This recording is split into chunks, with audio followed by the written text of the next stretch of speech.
Mass media ऊपर से independent, neutral और सच बोलने वाला लगता है, पर अंदर से ज्यादातर पावर के हिसाब से चलता है।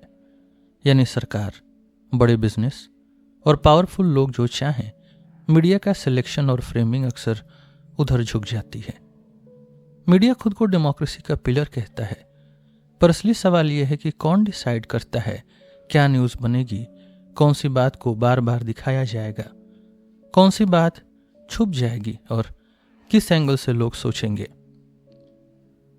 अक्सर वही चीजें आगे आती हैं जो पावर के लिए सेफ और यूजफुल होती हैं, और जो बातें पावर को चैलेंज करती हैं उन्हें या तो इग्नोर किया जाता है या इतना कमजोर, इतना सॉफ्ट करके दिखाया जाता है कि उनका असर खत्म हो जाए।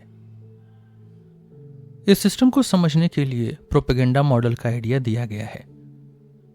पॉइंट ये नहीं है कि मीडिया हमेशा झूठ बोलता है, पॉइंट ये है कि सच को सिलेक्ट करके, फिल्टर करके और फ्रेम करके ऐसे प्रेजेंट किया जाता है कि पावर को नुकसान न हो।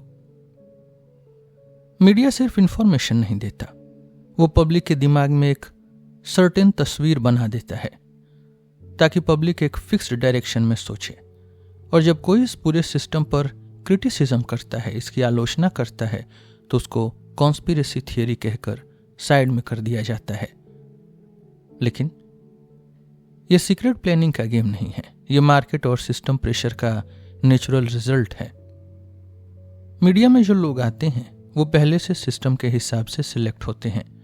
उनका कैरियर और सक्सेस इसी से लिंक्ड होता है कि वो सिस्टम के अंदर रहकर काम करें। इसलिए ज्यादा सेंसरशिप बाहर से नहीं आती, अंदर से आती है।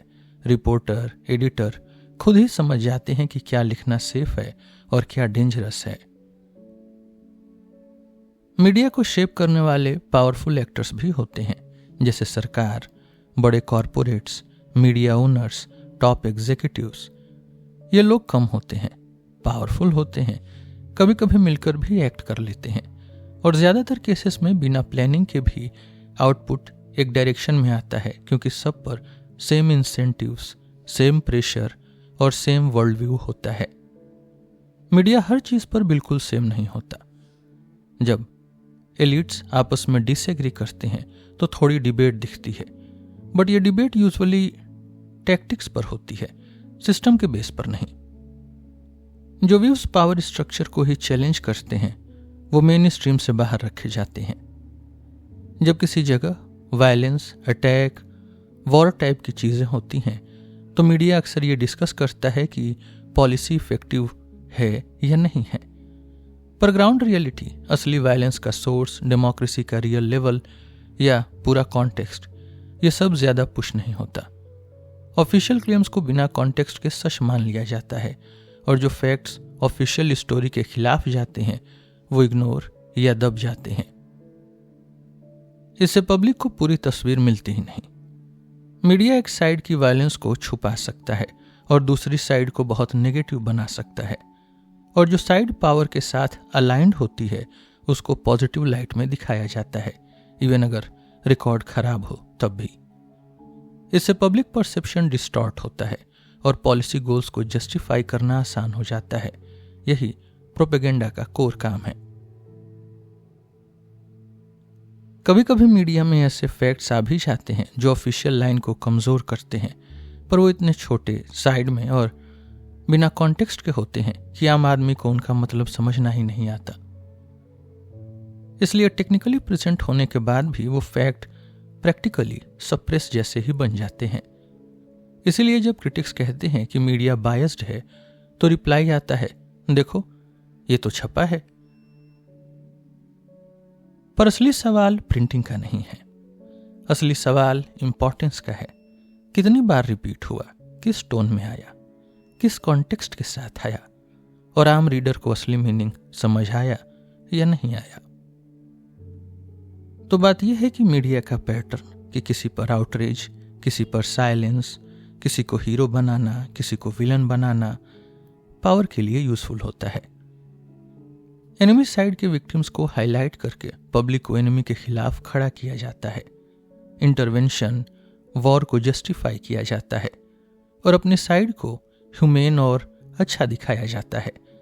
जो साइड पावर के साथ अलाइंड होती है उसके विक्टिम्स पर मीडिया अक्सर चुप रहता है। अगर मीडिया उन पर भी उतना ही फोकस करे तो बहुत सी बुराइयां चल ही नहीं पाएंगी। मीडिया सिस्टम के फिल्टर्स भी हैं। पहला filter ownership, size, profit orientation है। डोमिनेंट मीडिया कंपनीज बड़े बिजनेसेस होते हैं, उनके ओनर्स काफी अमीर होते हैं और उनका रिश्ता बैंक्स, कॉरपोरेट्स और गवर्नमेंट से गहरा होता है। इसलिए न्यूज चॉइसेस पर प्रॉफिट और ओनरशिप का हैवी वेट होता है। दूसरा फिल्टर एडवर्टाइजिंग है। मीडिया का मेन पैसा एड से आता है। जो मीडिया एडवर्टाइजर्स को अट्रैक्ट नहीं कर पाता वो महंगा पड़ता है, कम बिकता है और धीरे धीरे बंद हो जाता है। इस सिस्टम में फाइनल डिसीजन पब्लिक का नहीं, एडवर्टाइजर्स का होता है।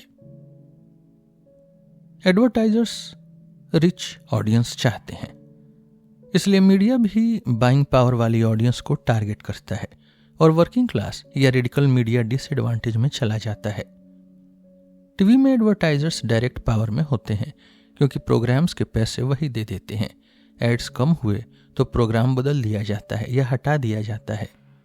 एडवर्टाइजर्स ऐसे कंटेंट से दूर रहते हैं जो कॉरपोरेट पावर, मिलिट्री, एनवायरनमेंट या एक्सप्लॉयटेशन पर सीरियस सवाल उठाता है। इसलिए या तो स्पॉन्सर नहीं मिलता या कंटेंट को पहले ही सॉफ्ट कर दिया जाता है। टाइम के साथ मीडिया सीख लेता है कौन सा कॉन्टेक्स्ट बिकता है और जैसे जैसे एड्स महंगे होते जाते हैं, सीरियस, क्रिटिकल और कॉम्प्लेक्स कंटेंट मेन स्ट्रीम से और ज्यादा बाहर होता जाता है और लाइट, एंटरटेनिंग, कंट्रोवर्सी फ्री चीजें पुश होती रहती हैं। Advertisement based free media system naturally critical चीजों को साइड में ढकेल देता है। न्यूज सोर्सेस का फिल्टर भी स्ट्रांग है। मीडिया के पास इतने रिसोर्सेस नहीं होते कि हर जगह खुद रिपोर्टिंग करे, इसलिए वो पावरफुल इंस्टीट्यूशंस को रेडीमेड सोर्सेस पर डिपेंड करता है। Press releases, interviews, speeches, photos जो काम आसान बना देते हैं। छोटे डिसेंट ग्रुप्स के पास पैसा, रीच कम होती है, वो compete नहीं कर पाते। मीडिया ऑफिशियल पावरफुल सोर्सेस को क्रेडिबल मान के प्रीफर करता है और ऑब्जेक्टिविटी के नाम पे सेफ सोर्सेस यूज करता है क्योंकि लीगल रिस्क कम होता है। पावरफुल इंस्टीट्यूशंस के पीआर डिपार्टमेंट्स कॉन्टिन्यूअस कंटेंट बनाते रहते हैं, इसलिए मीडिया का डिपेंडेंस और बढ़ता है और मीडिया उन सोर्सेस को नाराज नहीं करना चाहता।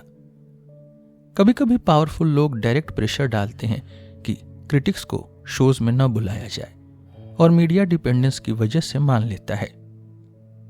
न्यूज मैनेज करने के लिए पावर वाले लोग अनवांटेड स्टोरीज को दबा देते हैं और एक साथ बहुत सारी स्टोरीज पुश करके अपनी लाइन सेट कर देते हैं।